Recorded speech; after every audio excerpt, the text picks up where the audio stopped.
Hello to everyone, welcome back to Learn English with Mohan.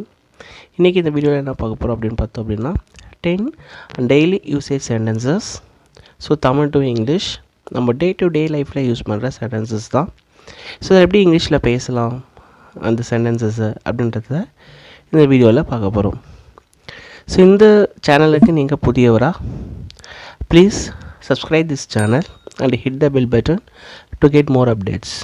Okay, let's get started. Okay, in our list, first one, அந்த புத்தகம் மேசையின் மேல் இருக்கிறது. So ஒரு book மேசையின் மேலே இருக்குது. ஸோ அதை சொல்கிறோம் அப்படின்னா how to say in English, the book is on the table. The book is on the table. Second one,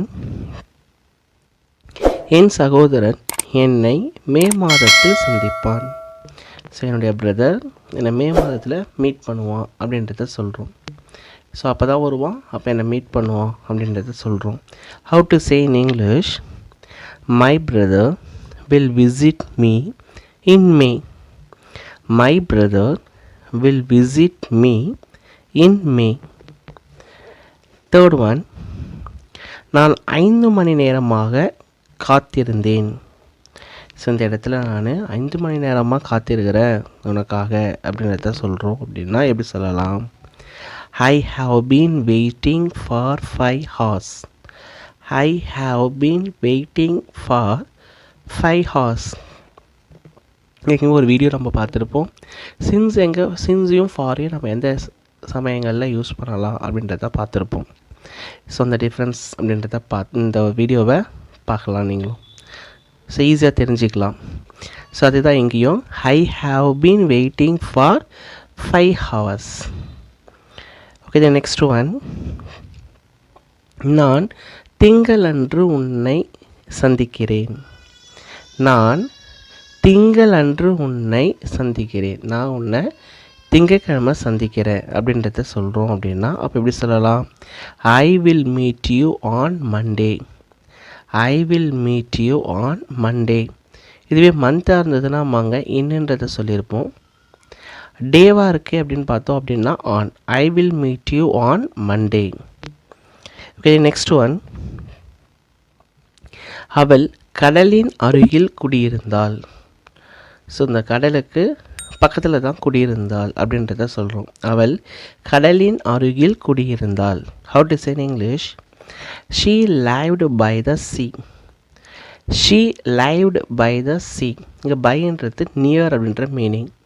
she lived by the sea. Okay, next one, நான் 4 மணிக்கு உன்னை சந்திக்கிறேன். நான் உன்னை 4 மணிக்கு மீட் பண்ணுறேன் அப்படின்றத சொல்கிறோம். அப்படின்னா how to say in English, I will meet you by 4 o'clock. I will meet you by 4 o'clock. So எப்படி இங்கிலீஷில் சொல்லலாம்? ஓகே, நெக்ஸ்ட் ஒன், பார்வையாளர் நேரம் மாலை 4 மணி முதல் 5 மணி வரை. ஸோ இந்த ஹாஸ்பிட்டலில் நம்ம டாக்டர் போய் பார்க்குறோம் அப்படின்னா விசிட்டிங் ஹவர்ஸ் அப்படின்னு இருக்கும். ஸோ 4 to 5 அப்படின்ற மாதிரி இருக்கும். இது எப்படி சொல்லலாம்? The visiting hour is 4 to 5 p.m. The visiting hour is 4 to 5 p.m. Okay, next one, ரவியை பற்றி ஒருவருக்கும் ஒன்றும் தெரியவில்லை. ரவியை பற்றி ஒருவருக்கும் ஒன்றும் தெரியவில்லை. எப்படி சொல்லலாம்? Nobody knows anything about Ravi.